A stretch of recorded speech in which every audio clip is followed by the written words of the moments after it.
So something as simple, this is a jati, or a conscious rhythmic movement, which helps us see where our holding pattern is.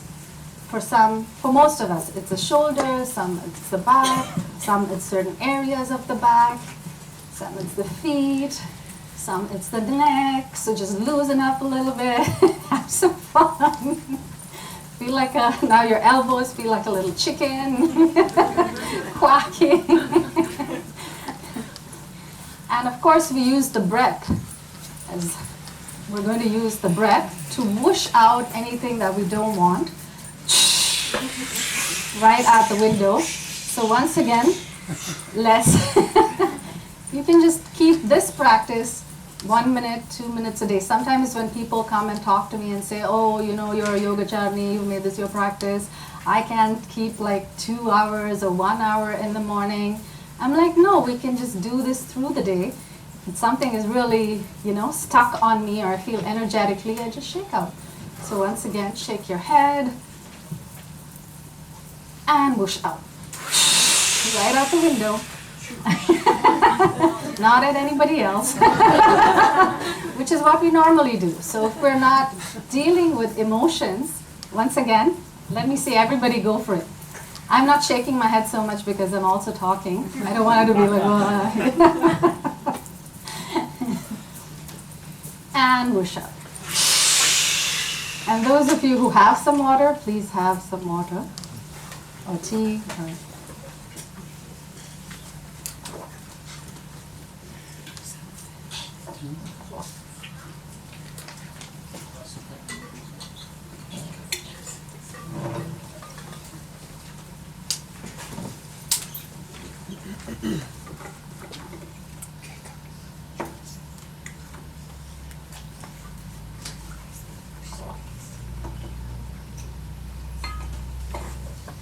If you see everybody in the teacher training, you can spot them because they'll have either a big bottle of water or they'll have herbal tea. It's mandatory. So coming back to this Ashtanga Yoga system, Ashta Anga, and the first Anga being Yama. The second is Niyama. I was talking about how this is a melting of boundaries, conscious observances. And there are 5 of them, but I'm going to choose just one of them, which is Swadhyaya, or self-awareness, or self-study. Now that is a big portion of the yogic path in the Ashtanga Yoga system, which is to constantly observe oneself, to look at oneself very dispassionately, to witness oneself very dispassionately. So we're going to witness how we're sitting in this very moment. How are you sitting? Are you a little bit slouched? Are you sitting?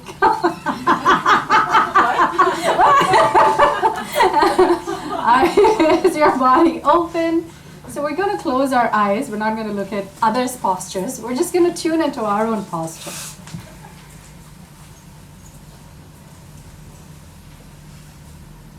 Keep your eyes closed. And just observe how your feet are resting on the ground.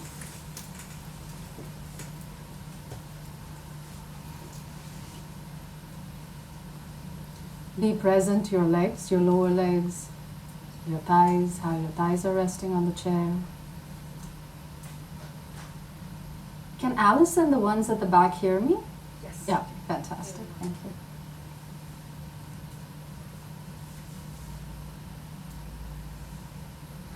Be present to your bottom and how your bottom is resting on the chair.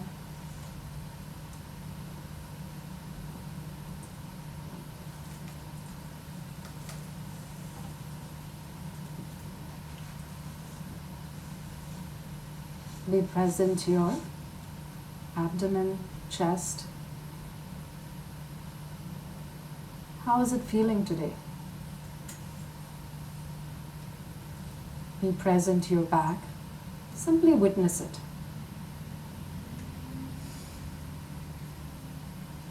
There's nothing more.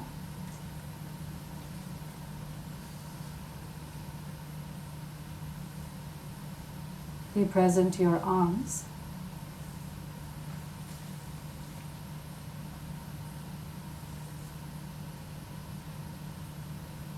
Be present to your shoulders.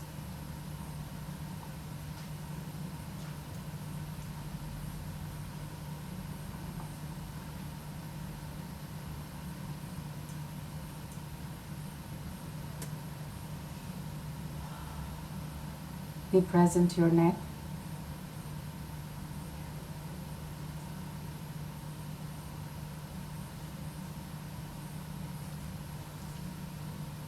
And be present to your face.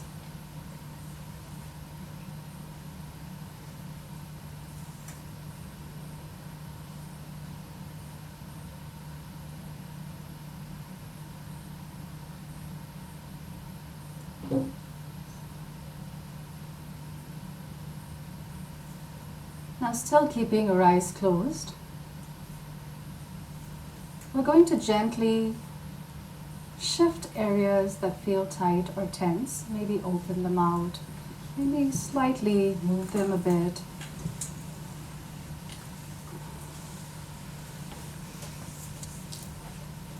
And we're going to also release the tension in that area by taking deep cleansing breaths, breathing in through the nose, out through the mouth.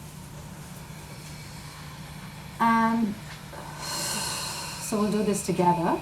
Breathe in through the nose and out through the mouth. We'll do this again. Breathe in and just whoosh out. Beautiful. Breathe in and once again whoosh out. And simply witness your whole body again. Still keeping the eyes closed.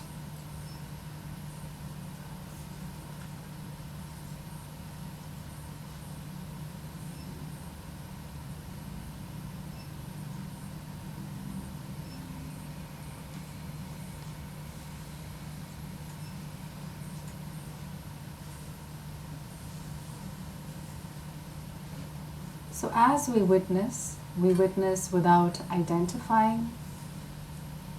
Yes, this is my body, but this is not all of who I am. Without condemning. If you see something tight or tense, or you have a bad postural habit, you don't have to be mad at your body and mad at yourself. And without justifying, which means you don't have this whole story as to why you developed this pattern, and I had a bad childhood, I had a bad back, I had this.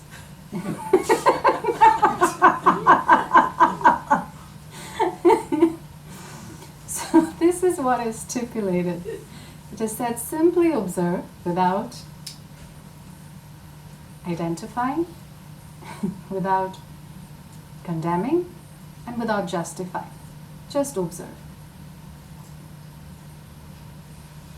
We will sink a little deeper into our bodies again, using a sighing breath, breathing in through the nose and making a loud sighing noise to release. No, I don't have to hold on to the weight of the world. Breathe in and sigh out. Beautiful.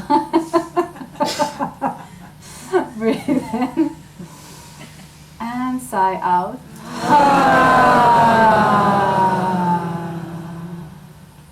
Breathe in.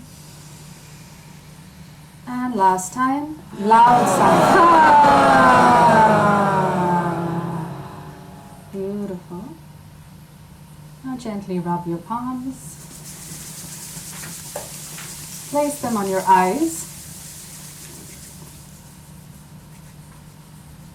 And feel this nice warmth of your hands. I'm quite warm. I think it's a nice temperature here, plus I was also at the sauna earlier. So I'm quite toasty and nice.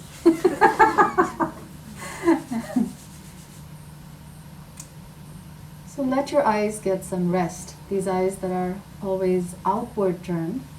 Computers, thanks to television, iPhones. And for a moment, we'll turn those eyes inwards, cultivating insight. cultivating this capacity to witness ourselves, cultivating this capacity to see clearly. And that's who a seer or a sage is, somebody who sees clearly, sees the divinity but also sees the patterns. So these patterns that are not healthy can be shifted for the better. There's no attachment to these old patterns that bring us down, be it physical, emotional, mental. And gently relax your hands and have a sip of water or tea, hydrating yourself this whole evening.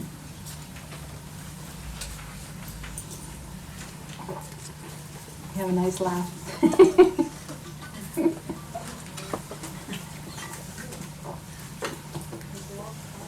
What is your name? Anita. So coming back to the Ashtanga Yoga system, we were looking at Yama, Niyama. Niyama we looked at just one, not all five.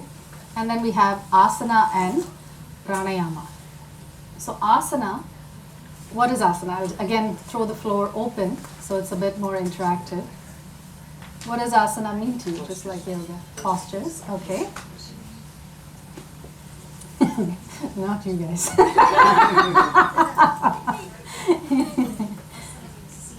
Seat, yes. Anybody else? Okay, so if you look at, mostly asana is translated as posture, which is again a very mundane translation. Then you have seat. Okay, somebody's gone a little bit deeper and said, okay, it's a seat for meditation. And all asana is preparing you for that deeper connection with yourself through meditation. But you go even deeper, and asana comes from the root word state of being. So as you put yourself into different states of being, there is something consciously, now that's the word, different states of being consciously, there's new neural pathways that are created in your brain. And now everybody is talking of neuroplasticity. Now the yogis spoke about this thousands of years ago. They said, oh, here's this, your karmic wheel, karma is as you sow, so you reap. Your habits, your patterns is going like this. Now if you want to shift it, it's very difficult. All of us know if we're struggling with a habit. But do an asana. And therefore, you're creating this new pathway in the brain, and therefore this old attachment to this particular habit will fall away effortlessly.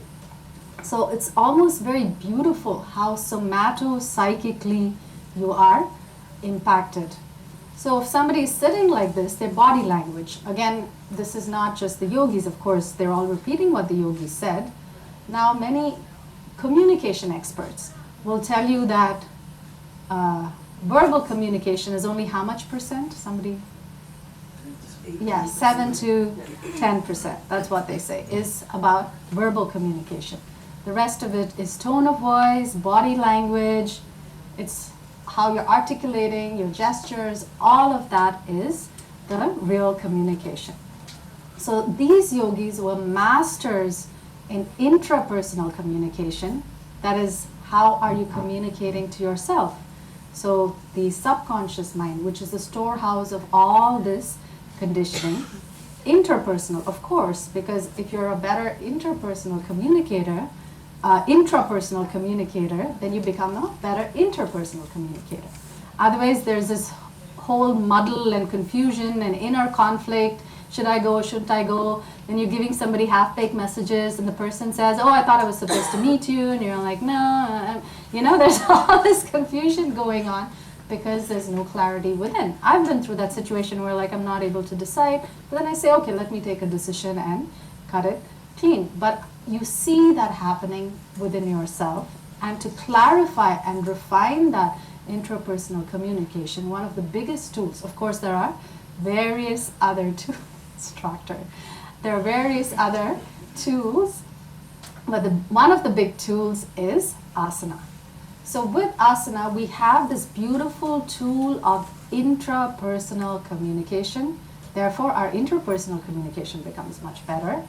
and our transpersonal communication becomes much, much better, which means communicating to this higher expanse. So you can call it higher self, you can call it cosmos, you can call it universe.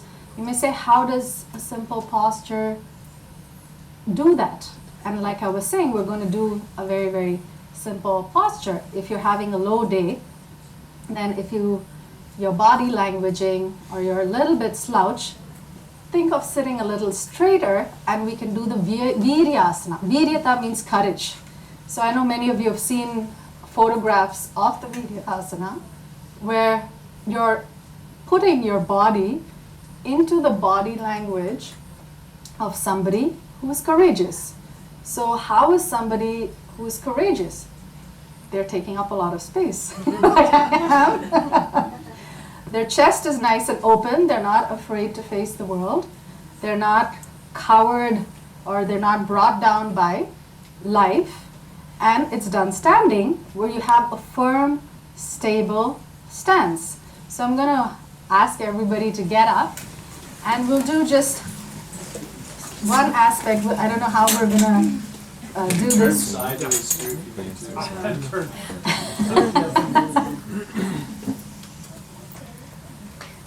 Yeah, sideways. And keep your eyes closed. And just feel into the sensation. How does your chest feel? Take up space. It's fine. You're worthy of taking up space. You don't have to be shy, or you don't have to feel bad about shining in your full glory. Sometimes we're taught a false servility rather than humility. So this Viryata or Virya Asana will rid you of that pattern in your brain. And now we're also going to add to it nice deep breathing. Breathe in through the nose and breathe out. And relax your hands. I know some of you I can see you're not used to holding it up that long. You're like, ouch. I can hear the silent ouches. Shake out. Now we're going to bounce our feet too. Make a little chicken song. Get your heads loosened up. Can hear some nice noises. And whoosh out. Right out through the window or into the sun. We don't have the light now, but imagine the sun, have a little bit of water.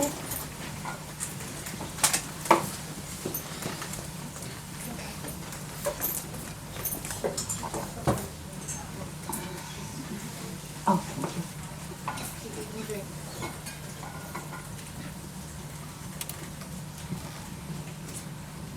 So we were looking at asana and this beautiful, beautiful, in-depth meaning of asana, which is state of being.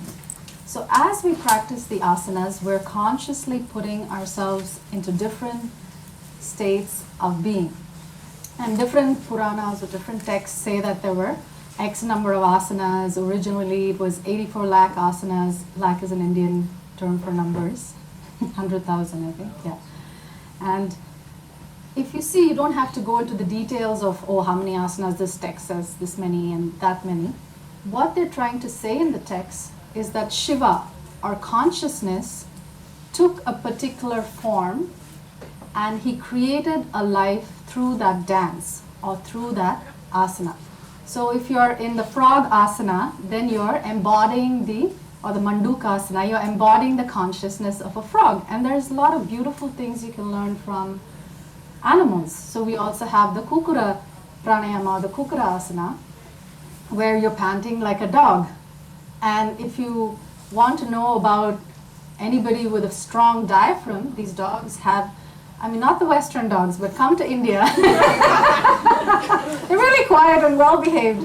And you'll see the dogs all night. They'll be like barking till kingdom come. And I wonder, oh my God, don't they tire? Don't they ever stop? And of course, that's because